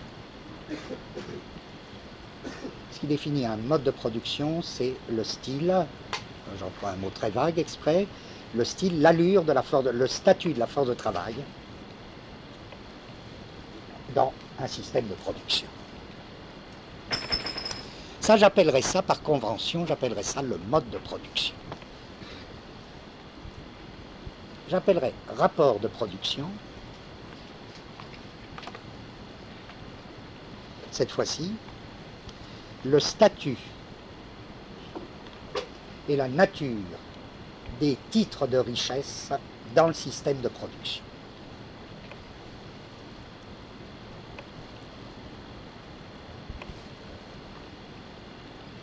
Vous voyez déjà où je veux en venir, je dirais à la limite. Encore une fois, je ne crois pas que c'est pas que ce soit profond, ce que je dis pas du tout profond, hein, mais c'est pas orthodoxe. Donc je précise, là je me réclame de personne, je prétends juste donner un point de repère pour moi, hein, c'est commode pour moi. Je dirais à la limite, pour recouper des choses qu'on vient de voir, je dirais le mode de production, il est toujours du côté de l'état du capital variable dans le système. Ce qui vous permet de définir un mode de production, c'est finalement l'état du capital variable. Ce qui vous permet de définir le rapport de production correspondant, c'est l'état du capital constant. Pas que toutes ces notions se confondent, mais elles sont liées. Bien, là-dessus, avec autant de légèreté que possible, je me dis, bon, les pays dits capitalistes, c'est quoi? Les États dits capitalistes. C'est des États où le mode de production est capitaliste et le rapport de production est capitaliste. Ça veut dire quoi? Ça veut dire que la forme majeure du titre de richesse, c'est le capital. On l'a vu, là je ne reviens pas là-dessus, c'est même la seule chose où j'avais beaucoup insisté. Le capital ne désigne pas des moyens de production, il désigne des droits de propriété ou des titres de richesse investissables dans les moyens de production. Ce qui n'est pas du tout la même chose. Bon. Alors je peux dire, il y a un rapport de production qu'on peut déterminer comme capitaliste, c'est lorsque le capital détermine le rapport de production, c'est-à-dire lorsque les titres de richesse sont identiques au capital lui-même. Le mode de production capitaliste, c'est quoi? C'est lorsque la force de travail a pour statut le salariat. Eh bien, ce qui implique la plus-value capitaliste, ce qui n'est pas la même chose que la plus-value féodale, la plus-value dans d'autres systèmes. Donc je peux dire que les États du centre sont en gros des États capitalistes. C'est-à-dire que le rapport de production et le mode de production y sont capitalistes. Qu'est-ce qui se passe et comment est-ce qu'on pourrait définir très très légèrement, là, très comme ça pour s'y reconnaître? Le socialisme dit bureaucratique. Non, les pays dits socialistes ou socialistes bureaucratiques. Qu'est-ce que c'est? Je veux dire, si on pose la question d'où vient le capital? Dans un pays capitaliste, le capital, il vient du capital. D'où la fameuse conception de l'accumulation dite primitive du capital. Et comment le capital vient-il du capital? Parce que précisément, le capital définit les titres de richesse convertibles. Dans un pays dit socialiste, d'où vient le capital? Vous voyez, ce qui définit le capitalisme, encore une fois, ce n'est pas le capital. C'est le fait que le capital il soit le rapport de production ou le titre de richesse. Dans un pays socialiste, le titre de richesse ou le rapport de production, ce n'est pas le capital. Pourtant, il y a du capital. Il y a une fabrication du capital dans les pays dits socialistes. Alors, qu'est-ce que c'est, le titre de richesse? C'est-à-dire l'élément qui va permettre la fabrication du capital. Je crois qu'on peut dire un pays est socialiste bureaucratique lorsque le titre de richesse ou l'élément qui permet la fabrication du capital n'est pas le capital, mais est le plan. C'est le plan. Vous me direz comment on fait du capital avec du plan? Pas plus difficile que quand on fait du capital avec du capital. Pas plus difficile. Je veux dire, ou bien aussi difficile. Aussi difficile. Mais c'est évidemment la planification qui, dès la période léniniste, a été l'élément constituant de la fabrication d'un capital intérieur pour l'URSS. Je veux dire, si État dit socialiste et État capitaliste ne sont pas homogènes, il me semble que c'est pour une raison simple. C'est qu'on peut toujours, si on prend les choses au milieu du parcours, homogénéiser. Dire, ah mais le capitalisme c'est beaucoup planifié et attacher de plus en plus d'importance au plan. Vous voyez par exemple le New Deal. Et on peut dire, ou bien voyez l'Allemagne hitlérienne. Et puis on peut dire aussi, et voyez les pays socialistes, l'importance du plan. Mais ce qui compte, c'est que c'est très bête de prendre les choses comme en l'isolant du mouvement. Le mouvement est en fait opposé. Dans les pays socialistes bureaucratiques, c'est le capital qui dépend du plan. Je veux dire, c'est le plan qui est l'élément de fabrication du capital. Dans les pays capitalistes, il peut y avoir un plan, et même un plan relativement puissant dans certaines occasions, par exemple en France à la Libération. C'est juste l'inverse. C'est le capital qui est l'élément de fabrication des morceaux de production planifiés. Le rapport capital-plan change complètement dans un cas et dans l'autre. Si bien que, dans le cas des États dits socialistes, il me semble que nous serions en droit de dire, mais bien sûr, le rapport de production n'y est pas, n'est pas le capital. Le rapport de production, c'est le plan. C'est le plan qui détermine le rapport de production, et ce n'est pas un rapport de production capitaliste. Encore une fois, ça ne veut pas dire qu'il vaille mieux, c'est autre chose. Tandis que dans le capitalisme, qu'il y ait plan ou pas, dans le rapport de production, c'est bien le capital. Et ça n'empêche pas les États socialistes bureaucratiques d'être isomorphes par rapport à l'axiomatique du capital. C'est-à-dire, c'est des domaines de réalisation. Qu'est-ce que je pourrais dire alors pour en finir avec ces... comprenez, c'est une espèce de... Vous laissez tomber si ça ne vous intéresse pas. Pour moi, c'est une espèce d'esquisse purement terminologique. Qu'est-ce que je pourrais dire des États du tiers-monde? Là, il y a guère de problème. Je veux dire, il y a un petit nombre d'États du tiers-monde dont on peut assigner qu'ils sont en affinité avec des États socialistes bureaucratiques, et parfois même comme, je sais pas, avec des espoirs, avec certains espoirs que l'URSS ne nous laisse plus avoir. Je pense par exemple au Mozambique. Bien. Mais la majorité des États du tiers-monde sont plutôt du côté des États capitalistes. En quel sens? En sens que le rapport de production y est le capital. Le rapport de production y est d'autant plus le capital que ces États du tiers-monde privilégient, suivant la formule totalitaire, le secteur externe. C'est-à-dire accordent une priorité absolue au secteur externe. Cas exemplaire, la monoculture sucrière. Mais je dirais ce qui fait la spécificité, ce qui fait l'hétérogénéité des États du tiers-monde, c'est que même dans ce cas où le rapport de production est le capital, le mode de production, il n'est pas forcément capitaliste. Pas du tout. Qu'est-ce qu'il peut être? Il peut être encore, mais je mets encore entre guillemets, il peut être encore même à peu près, à peu de choses près, esclavagiste. Ou bien il peut être encore à peu de choses près féodal. Pourquoi je mets encore entre guillemets? Parce qu'il y aurait un contresens que, il me semble, certains auteurs marxistes ont fait à cet égard. Un contresens à éviter encore. Le contresens, c'est dire, ah ben oui, c'est des restes, c'est des survivances. Oui, le côté esclavagiste, par exemple, de la grande plantation. Ou bien le côté féodal de certaines formes d'agriculture du tiers-monde, ou de certains modes de production du tiers-monde. C'est des survivances. C'est ce que les marxistes appellent des formes transitionnelles.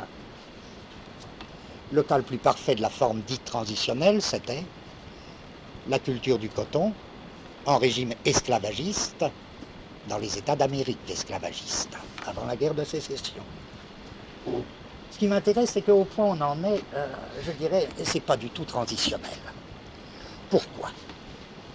Je reprends une remarque qui me paraît à la base de toutes les recherches de Samir Amin. Samir Amin étant un économiste marxiste et qui me semble, ou qui semble à beaucoup de gens, être les plus importants dans l'étude, dans l'état actuel de l'étude des économies du tiers-monde. Samir, plus loin, Amin, A-M-I-N. Un de ses livres particulièrement bon, je crois, et s'appelle « Le développement inégal ». La base de la thèse de Amin, c'est que, loin qu'il s'agisse de formes transitionnelles, il s'agit de formes périphériques. Qu'est-ce que ça veut dire? De formes périphériques parfaitement actuelles. Ce n'est pas des survivances. En effet, formes périphériques actuelles, cette idée repose sur quoi? Elle repose sur ce constat, sur cette constatation de base, à savoir, mais l'économie du tiers-monde est une économie parfaitement moderne. Qu'est-ce qui est typique, qu'est-ce qui est exemplaire de l'économie du tiers-monde? Ce n'est pas une économie qui serait restée à moitié primitive. C'est que c'est au contraire une économie ultra-moderne, à savoir installation pétrolière, agriculture industrialisée, du type sucre ou bien compagnie de fruits. Tout ça, c'est une économie absolument moderne. C'est donc pas du tout des formes de survivance. Mais ce sont les conditions des axiomes propres de la périphérie qui fait que le rapport de production y est complètement capitaliste. Et alors je dirais, c'est pour ça que je faisais toute cette recherche terminologique un peu tournant dans le vide, je dirais, le rapport de production est capitaliste, mais pas nécessairement le mode de production. Le mode de production, il peut être très bien quasi-esclavagiste, quasi-féodal, et pas du tout par survivance, par nature propre aux axiomes de la périphérie. Pourquoi? Et qu'est-ce que ce serait que les axiomes de la périphérie qui rendraient possible ces espèces d'états un peu monstrueux, états monstrueux où le rapport de production est capitaliste sans que le mode de production le soit. Et pourtant, il n'y a pas tellement de contradiction. C'est pour ça que ça me paraît évident qu'avant la guerre de sécession, dans le cas de l'esclavagisme américain, que les entreprises de coton, que la culture du coton ait marché avec un régime esclavagiste ne me paraît pas du tout une forme transitionnelle. Pas du tout. Pas du tout. C'est une figure de la périphérie. Ce qui s'est passé avec la guerre de sécession, c'est pas du tout l'élimination d'une survivance, c'est que les USA entiers se sont constitués comme États du centre, comme États de l'Ouest, alors qu'une partie de ces États était encore sous la formule périphérie avant. Ils se sont centralisés, ils se sont dépériphérisés. Hein? Mais vous allez voir que l'autre mouvement aussi existe. Je dis juste, bien évidemment, qu'est-ce que c'est les actions propres de la périphérie? Samir Amin en propose, et c'est ce que je trouve le meilleur, moi, dans ses analyses. Dans le développement inégal, il cherche un peu, il n'emploie pas le mot action, mais ça revient vraiment à ça. Il cherche, il dit bien que les États du tiers-monde sont extrêmement eux-mêmes hétérogènes entre eux, très très différents. Il distingue plusieurs espèces, il distingue l'espèce orientale, l'espèce arabe, l'espèce américaine, Amérique du Sud. Bon, il en distingue 4, je ne sais plus quel est le quatrième. Arabe, orientale et Afrique, évidemment. L'espèce africaine qui, elle, est encore très très différente. Hein. Mais en très gros, les actions proprement périphériques, ce serait au très haut développement de la grande propriété foncière. Pourquoi que c'est une action, voilà, le premier grand action de la périphérie. Pourquoi que c'est propre à la périphérie, ça? Réponse immédiate, si vous vous rappelez nos analyses précédentes, là je fais seulement un rappel très rapide. Vous vous rappelez que j'ai essayé de montrer comment, au centre, ça ne valait que pour le sens, ce que je disais à ce moment-là, la rente foncière et la propriété foncière avaient été comme liquidées par le capitalisme dès son instauration. Et que c'était forcé. Que c'était forcé. Dans la mesure où les flux de capitaux, les flux du capital, impliquaient une espèce de décodage des flux, il est forcé que la rente foncière ait été comme un élément rejeté par le capitalisme. Il était rejeté par les États du centre sous deux formes, sous la forme anglaise ou sous la forme française, au début du capitalisme. Il était rejeté sous la forme anglaise, la rente foncière, et dès lors l'intérêt à une grande propriété foncière était rejeté par le capitalisme européen, sous la forme anglaise, par alliance avec le blé américain, qui lui ne payait pas de rente foncière, précisément parce que l'Amérique à ce moment-là jouait encore le rôle de périphérie. Ou bien sous la forme française par la petite propriété paysanne. Dans les deux cas, le capitalisme rompait avec la structure foncière. Et en effet, le rapport de production capitaliste ne pouvait se dégager au centre de grande propriété foncière. Soit sous forme de propriété d'une compagnie extérieure, la compagnie des fruits par exemple, soit même propriété foncière d'origine locale, immense propriété foncière. Le capitalisme périphérique a besoin, du moins le capitalisme appliqué à la périphérie, a besoin d'un développement de la propriété foncière en tant que telle, alors qu'au centre, il passait par une tendance à l'élimination de la rente foncière. Ça, c'est le premier point qui me paraît très important, et on ne peut pas dire, et encore une fois, à mon avis, ce serait un contresens que dire. La grande propriété foncière dans les pays du tiers-monde, c'est lié à une simple survivance. C'est si peu lié à une simple survivance que la donnée actuelle de l'économie, ou une des données actuelles de l'économie du tiers-monde, à savoir l'existence de monocultures hautement industrialisées, passe nécessairement par cette propriété foncière immense, par l'existence de l'immensité de la propriété foncière.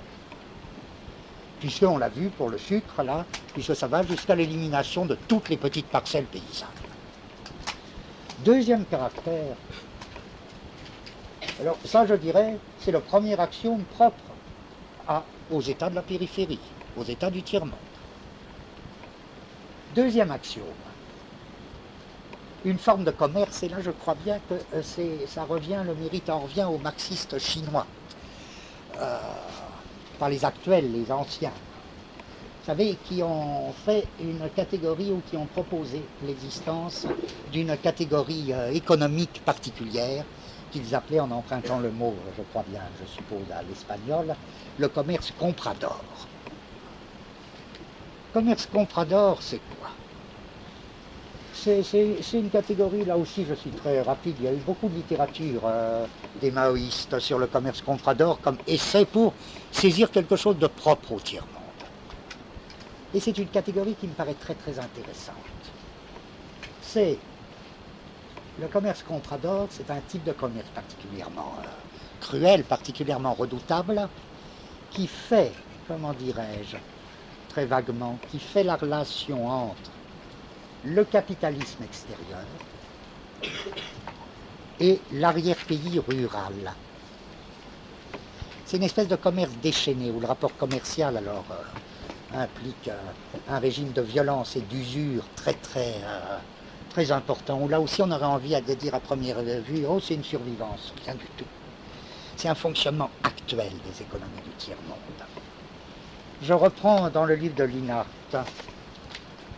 Il y a une très courte allusion à ce commerce comprador, mais comme elle est très concrète, je la dis.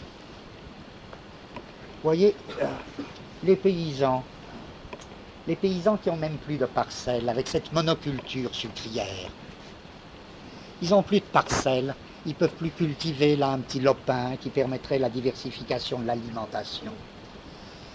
Et ils doivent acheter. Et ils sont absolument sans défense, par exemple, devant la boutique installée sur la grande propriété et qui va faire le lien entre le capitalisme extérieur qui anime la monoculture sucrière et l'arrière-pays rural des petits paysans pauvres. Et voilà le texte de Linhart qui fait mieux comprendre que tout ce que je peux dire.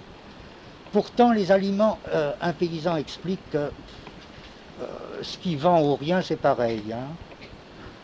Tout le monde s'est endetté pour acheter les semences et à la vente sur ce qui reste des petites parcelles. Et à la vente, au moment de la récolte qui a été bonne, on n'en tire rien. Beaucoup ont vendu toute leur récolte sans parvenir à payer les banques. Ainsi, même une bonne récolte nous enfonce encore plus dans la misère. C'est ce que Comtesse, c'est ce que tu décrivais tout à l'heure. Hein. C'est partout pareil. Ce que nous récoltons n'a pas de valeur. Plus la récolte est grande, plus il y a de faim. Question. Pourtant, les aliments sont vendus très cher. Où va la différence? Réponse. Le commerce. Non, c'est pas n'importe quel commerce, c'est ça le commerce comprador. Ici, c'est le commerce du diable. C'est exactement ce que les maoïstes appelaient le commerce comprador. Ici, c'est le commerce du diable. Il n'y a aucun contrôle. La récolte dure 3 mois, c'est une période folle. Le commerçant veut tout acheter à très bas prix. Après, il vendra cher. C'est un commerce qui implique ce stockage. Hein. Le gouvernement laisse faire. En réalité, le gouvernement ne s'intéresse qu'à la culture d'exportation. C'est-à-dire le gouvernement ne s'intéresse qu'au secteur externe, en rapport avec le capital étranger, avec le capitalisme étranger.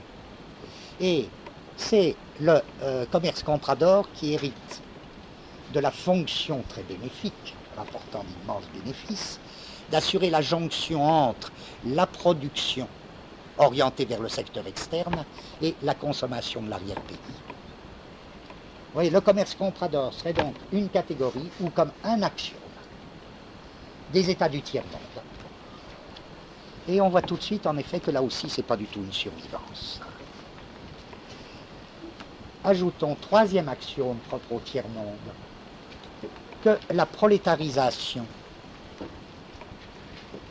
ou si vous préférez la misère là, ou le devenir de ces paysans qui ont plus de parcelles, etc.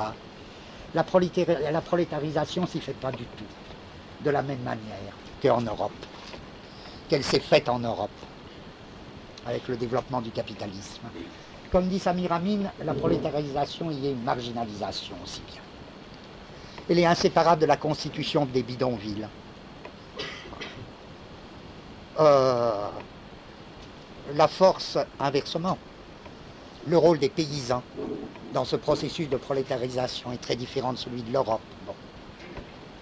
Autre axiome encore que Amin essaie d'analyser, la bureaucratie dans le tiers-monde qui a un rôle très différent aussi, et du rôle qu'elle a eu en Europe, ou qu'elle a en Europe dans les pays capitalistes, et du rôle qu'elle a dans les pays dits socialistes.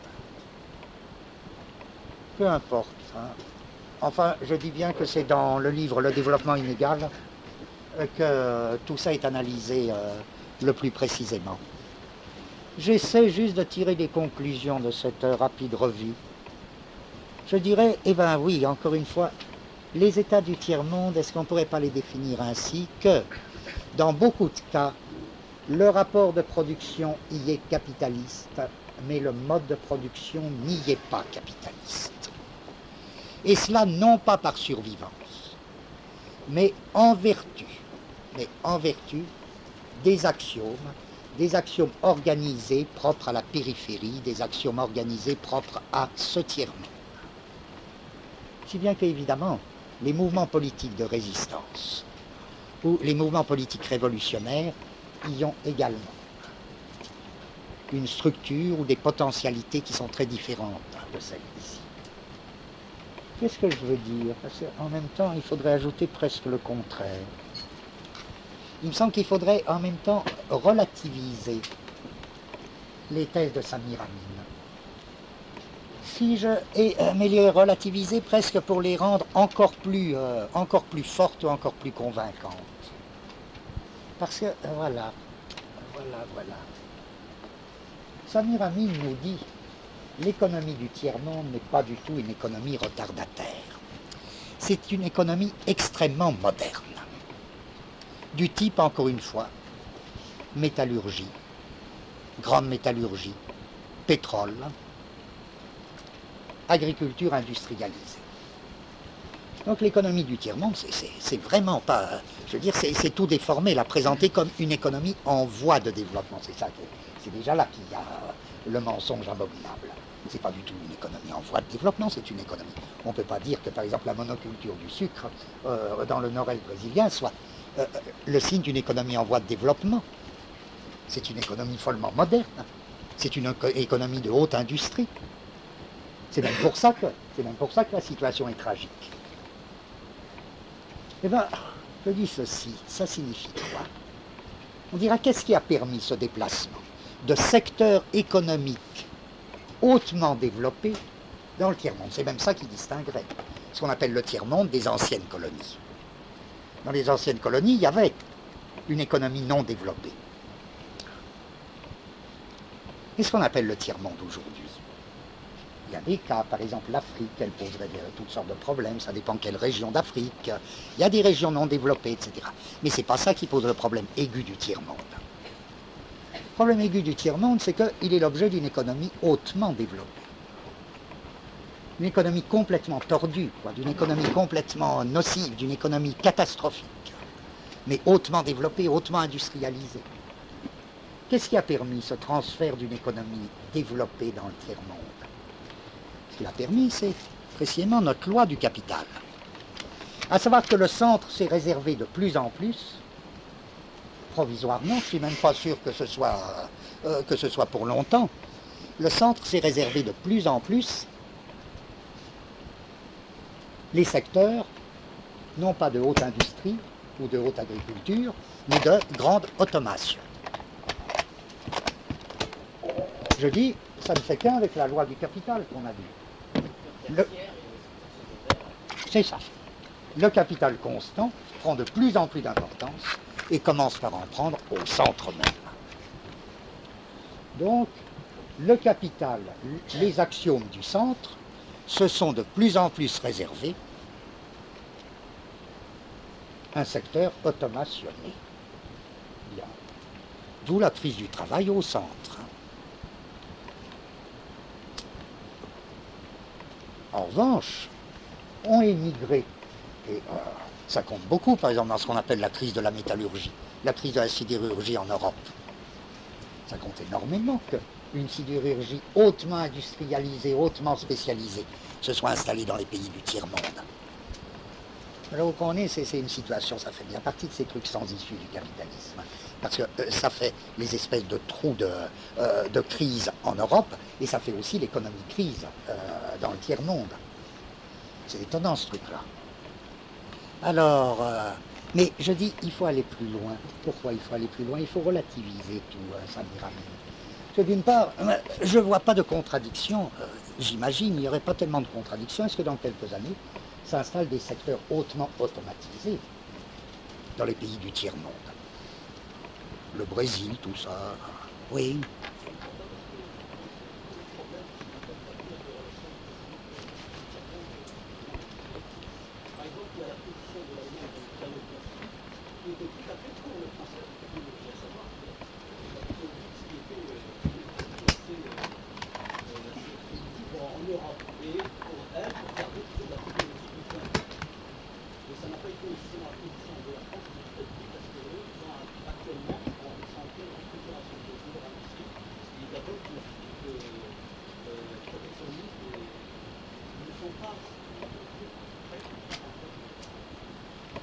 Possible, moi je sais pas. Laisse-moi finir, tu diras si tu es d'accord ou pas. Parce que, voilà ce que je me dis comme ça. C'est très vrai que dans une axiomatique comme celle qu'on étudie, dans une axiomatique du capital, c'est très vrai que il y a des axiomes du centre et des axiomes de la périphérie. Et je crois qu'appartient à l'axiomatique la distinction d'un centre et d'une périphérie. Ça aussi. Mais à mesure que le capitalisme se développe, je dirais, le centre devient de plus en plus, alors en reprenant un concept dont on s'est souvent servi ici, le centre est de plus en plus déterritorialisé. Et les centres sont de plus en plus déterritorialisés. C'est ça un peu qu'exprime à sa façon l'idée de l'importance des multinationales. Ça ne veut pas dire qu'il n'y a plus de centre, ça veut dire qu'il y a un centre, mais que ce centre est de moins en moins localisable dans un territoire, qui serait même les USA, qui serait Londres, qui serait ceci, cela. Il y a une espèce de décollement du centre, ou un décollement des centres par rapport aux territorialités, par rapport au territoire. Si bien que des centres peuvent s'effectuer directement à la périphérie. Vous me direz, qu'est-ce que ça changera? Ben, c'est cela seul qui explique, il me semble, le retournement du mouvement qu'on vient de voir. À savoir que, au centre, en même temps que s'accroît l'investissement du capital constant, se produit une force de travail, une crise du travail, c'est-à-dire le travail qui passe de plus en plus sous des formes noires, précaires, intérimaires. Ça veut dire quoi? Ça veut dire qu'il faut penser, il me semble maintenant, et on sera amené à le penser de plus en plus, l'existence non seulement du tiers-monde comme périphérique par rapport au centre, mais l'existence de tous les tiers-mondes intérieurs au centre. La tendance et la distribution du capitalisme, qui implique cette distinction centre-périphérie, fait qu'en même temps tout s'échange. Le centre décollant de plus en plus par rapport au territoire, pouvant s'incarner, s'effectuer de plus en plus directement à la périphérie.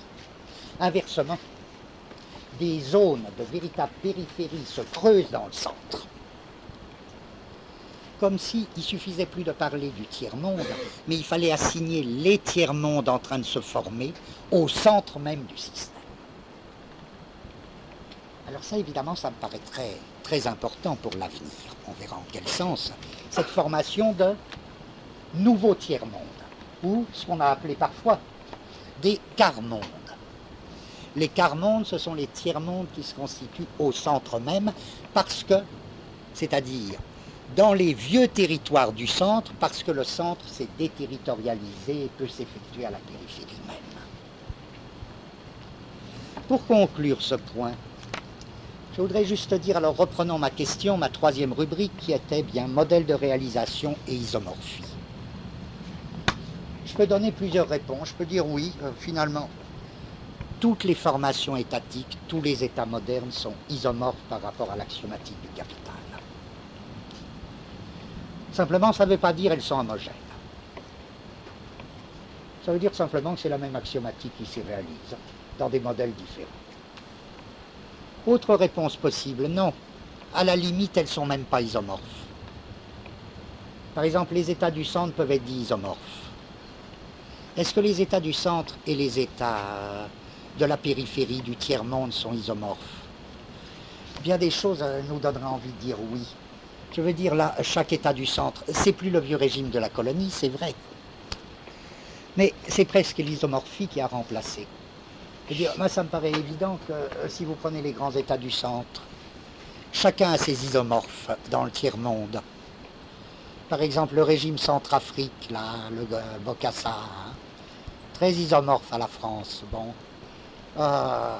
y a des États africains très isomorphes à l'Angleterre. Il y a des États, comme quelqu'un le disait à l'instant, il y a des États qui sont isomorphes à la République fédérale allemande. Chacun les siens. Il y a des rapports d'isomorphie très curieux, avec pourtant une hétérogénéité très grande entre ces États. Bon, qu'est-ce que ça voudrait dire? À la limite, on peut parler d'une isomorphie entre ces États tout à fait hétérogènes.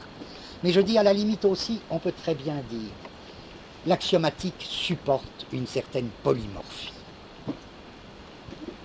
Et en effet, l'axiomatique du capital implique ou supporte des États qui sont capitalistes à la fois par le rapport de production et par le mode de production. Des États qui ne sont capitalistes ni par le rapport de production ni par le mode de production, et qui seront pourtant des modèles de réalisation par rapport à l'axiomatique du capital. Et enfin, des États, comme typiques d'un certain nombre d'États du tiers-monde, qui sont capitalistes par le rapport de production et pas par le mode de production. Or, tout ça définit des couronnes d'axiomes, des couches d'axiomes distinctes, et avec en même temps transfert des types d'axiomes d'un point à l'autre. Pourquoi? Parce qu'encore une fois, j'essaie d'insister sur ce qu'il y a dans l'économie mondiale, c'est le caractère de plus en plus déterritorialisé des centres de décision. À savoir que c'est stupide lorsque l'on pense en effet à une espèce de gouvernement mondial comme caché qui prend les décisions. Même la trilatérale, c'est pas ça, c'est pas ça. Les centres de décision sont vraiment de plus en plus en état de décollement par rapport au territoire. Si bien qu'une décision qui aurait une importance mondiale, on y retrouvera toujours des multinationales, mais elle peut très bien être prise au Brésil et en fonction de l'état du Brésil actuellement. Elle n'est pas forcée de passer par des organismes centraux. Parce que, d'une certaine manière, il y a eu un décollement du centre. Si bien qu'encore une fois, à la fois, le centre peut s'installer directement à la périphérie et à charge de revanche. L'ancien centre, le centre territorial, peut être creusé par de véritables petites périphéries qui montent. Bon, alors je dirais oui, l'axiomatique, là, dans ce cas-là, mais on retrouve une idée chère aux mathématiciens. L'axiomatique, elle supporte, dans certaines conditions, non seulement une hétérogénéité des modèles de réalisation, mais parfois une véritable polymorphie. Encore une fois, toute la question pour nous, c'est qu'est-ce qui dans tout ça donne des raisons de croire que c'est pas foutu. Hein. Bien, quelle heure il est? Midi et demi. Bon. On continue un peu ou vous en avez assez? Hein, vous en avez assez? Bon, alors on arrête. Hein. Bon, je terminerai sûrement la prochaine fois. C'est bien parce que qu'est-ce qui se passe pour... Ah oui, la prochaine fois aussi, je vous demande. Alors, après Pâques, on fera donc autre chose. Hein, ce sera fini tout ça. Réfléchissez sur ce que vous souhaitez qu'on fasse. Hein, on en parlera un peu la prochaine fois.